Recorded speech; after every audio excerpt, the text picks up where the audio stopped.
Grand a jeho výsledná známka 23,3.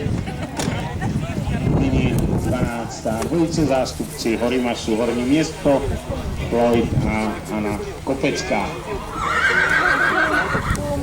Floyd je žobec plemene český, syn hanoverského pěvce Federweiser, předce, který dosáhl výkonnosti stupně P, a to jak v drezuře, tak ve skákání.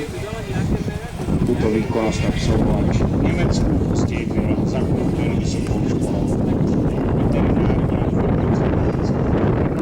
působí bohu této školy v Novém Líčině, kde také ještě sportoval, a se Stanislavem Hošákem se stali mistry republiky ve skákání seniorů. Floydova matka Tara po albertovském trakenském, respektive německém trakenském řepci, ale na albertovci působícím po Sargoni. Chovatelka i majitelka Floyda, inženýrka Eva Rašková.